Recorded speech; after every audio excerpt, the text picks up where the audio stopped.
to my channel. When this video is uploaded will be the 19th of May, which is World IBD Day. IBD stands for Inflammatory Bowel Disease.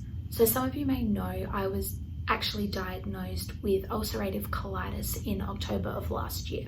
The colour for World IBD Day is purple, so I'm wearing my purple shirt today. I will give a bit of a disclaimer before I start this. I am not a medical professional or doctor in any way. I'm just making this video to spread awareness and to kind of tell my story as well. In Australia, more than 80,000 Australians have some form of inflammatory bowel disease. So there are actually two types of inflammatory bowel disease. So one, which is ulcerative colitis, which is what I have, affects the large intestine, and then the other form of inflammatory bowel disease is Crohn's disease, which a lot of people would have heard of more than ulcerative colitis. Both ulcerative colitis and Crohn's are chronic autoimmune diseases, and patients can go through stages of flare-ups where the disease is active, and then stages of remission. There's no active symptoms of the disease, so you still have it, but you're not getting any of the symptoms like you would in a flare-up.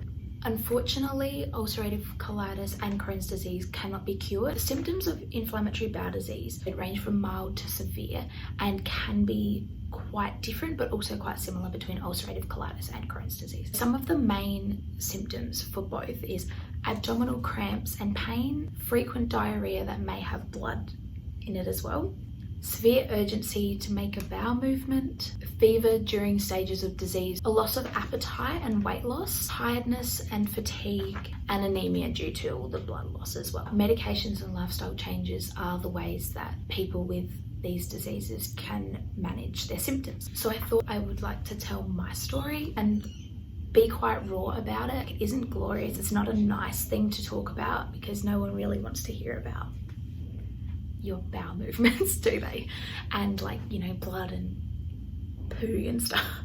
It's not very nice to talk about, but I feel like I want to be pretty open about it. So my symptoms started about March of 2019. I was getting like bloating and cramping in like my stomach area. It was quite painful and like a gurgling kind of pain in my stomach. I like had moments where I actually looked like I was about 6 months pregnant. Like it was quite solid bloating as well. So I went to the doctors in about April. I was at uni one day and I was in so much pain. I went straight to the doctors. I was there for a few hours waiting to see someone. So I go into the doctor, tell them what pain and stuff I'm experiencing, and he goes to me, "Oh, I think you might have chlamydia." This was my face. I was like, are you frigging kidding me? I do not have chlamydia. He made me go piss in a cup and then tested it on the spot, and he's like, "Oh, it's negative." I was like, "Oh, you don't say." I was really mad. So when all those tests kind of came back, he was like, "Oh, I think you might have endometriosis." And I was like, okay, that kind of makes sense. You know, there's family history, all of that kind of stuff.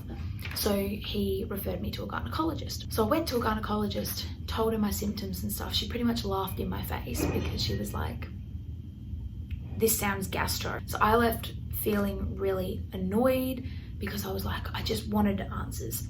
At this stage, I think it was about June, when I went and got the test done for endometriosis, and I was over it. I was like, nah, no one believes me that I'm in pain, which was really frustrating me. And I felt like, yeah, I was making it up and that people thought I was being a drama queen. And then I went to a different GP and they wanted to test me for celiac disease, which I thought, okay, that's kind of gastro related as well. After they tested me, it came back negative. I was like, okay, so I'm not celiac. Again, thought no one believed me. I stopped going back to doctors. I just kind of dealt with it and thought, oh, it'll go away. It's probably just a tummy bug for 3 months. I know, stupid Grace.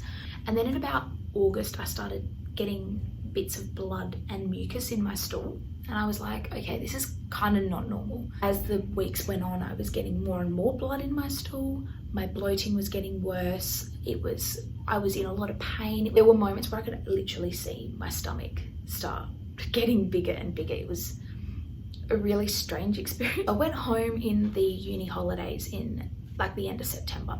I was going back to do work experience at my old school. This was when I actually got the flare up. So I was in so much pain all the time, but I was like, no, I'm excited, I wanted to do it, and I just kind of pushed through. 3 times each day that I was there, I had to leave the classroom really quickly and go to the bathroom because I was having a flare up. What was happening was I was getting this severe urgency, so the pains in my stomach from the ulcerations was so bad that when the like feces, if you will, was like going through, once it passed the ulcerations, that's when the pain started. So it was a real like stabbing, sharp pain that made me quite nauseated as well. And I had about 5 minutes maximum to get to the toilet before it would like explode. Like it literally, I would explode. I know, so gross, but it got to a point like in that week that I was home, I was having bowel movements. It started off about 5 times a day to about 12, and these were happening in the middle of the night, was waking me up because I was in so much pain. It was quite a sudden. I'd be fine 1 minute and then the next minute I'd feel like someone had a knife just stabbing at my stomach, and then I had to quickly run to the toilet, and I knew I didn't have much time because it was kind of like right there. Because I was feeling quite nauseated, I lost my appetite. I didn't want to eat because I knew that when I ate, it would go straight through me and I'd need to be in the toilet and I'd be in pain again. But then also I was feeling so sick from how much pain my stomach was in. Food was the last thing on my mind. And like I found that I wasn't drinking enough water as well, which I needed to do to keep my fluids up because I had such bad diarrhea from it. When I was getting the pains and having to go to the toilet, I would be on the toilet from about 30 minutes to an hour, just because I would be, it was constant, and I was in so much pain. And like my stools, I know, sorry if this really grosses you out, but it'll only be quick. So when I would go to the toilet, it would be violent diarrhea with lots and lots of like fresh blood. And like when I say fresh blood, like it was hot. I know, I'm sorry for anyone that's really squeamish. I don't really know if that's a word, but I'm using it. So I'm sorry for anyone that doesn't like that stuff, but I'll try not to mention it too many times. During that week, when I got the flare up and was like really sick, I lost 5 kilos because I just didn't eat and I was losing so much from my body. So it got to about probably in the middle of the week when it was the flare up, and my mum was like, Grace, this isn't normal, you're bleeding so much, it's really bad. So we went to the hospital. They were kind of annoyed but also in shock that I'd gone that long bleeding without doing anything about it. So they did blood tests straight away to see what was going on, and my iron and hemoglobin levels were really low. They said that if I had waited any longer, I would have been in a lot of trouble because I would have lost too much blood.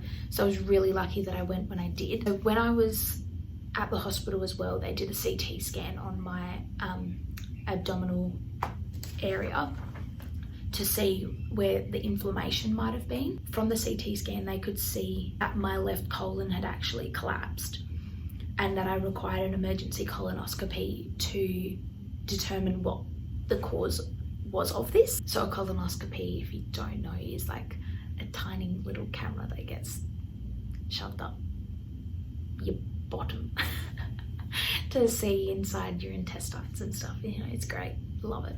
But unfortunately that couldn't actually be done in Port Augusta when I was home, so they said I needed to go to Adelaide. My mum had to call around to gastroenterologists in Adelaide to see who could get me in ASAP.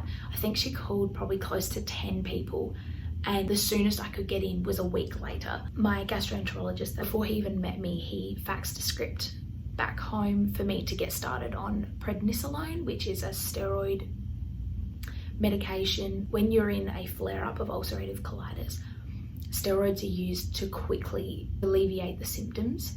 Because my symptoms were so violent, they couldn't do a full colonoscopy, so just had to do a half one because there was a risk of perforating my intestines, which is not good.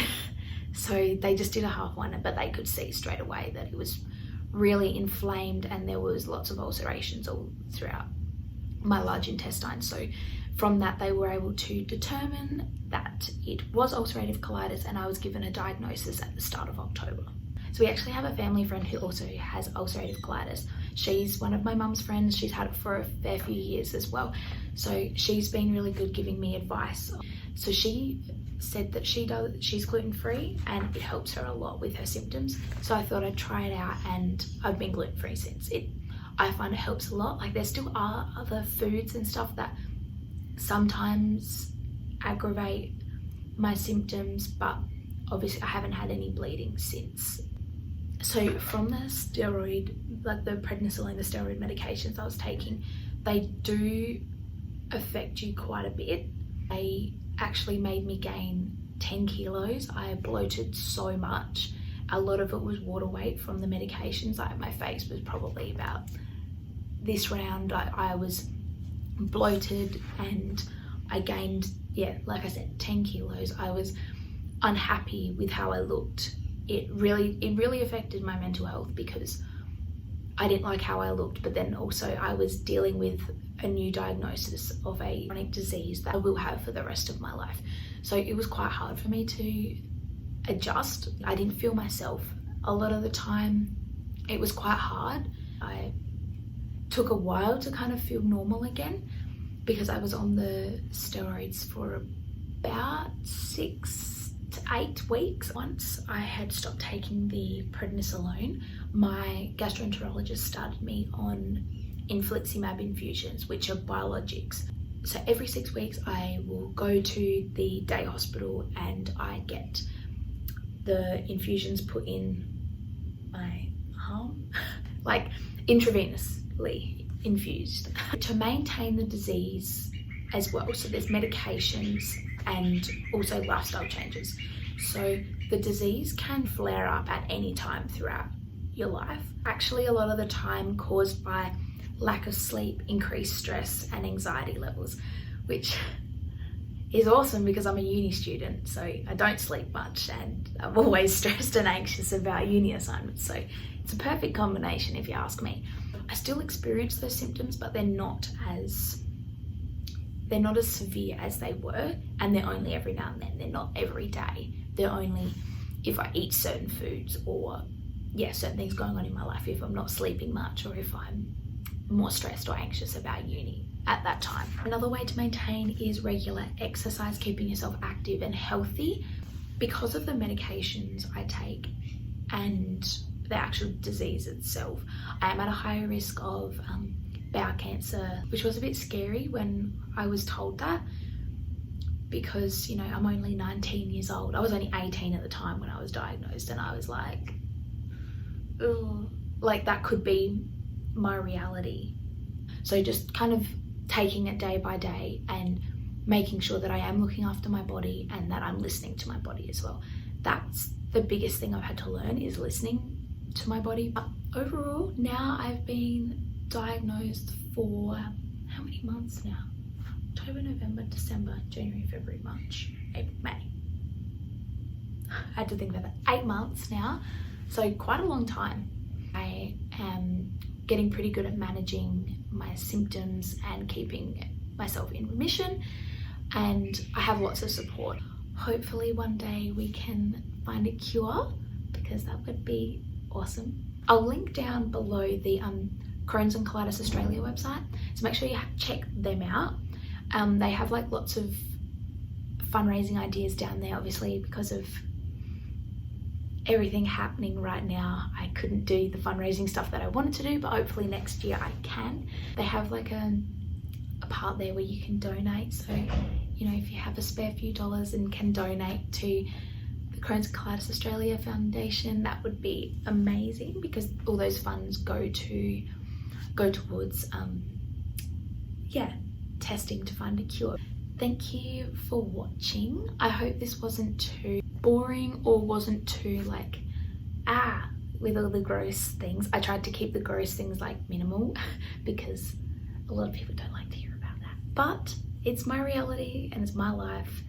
I wanted to share it, and if you don't want to listen to it, that's okay. So thank you for watching, and I'll see you in my next video. Stay groovy.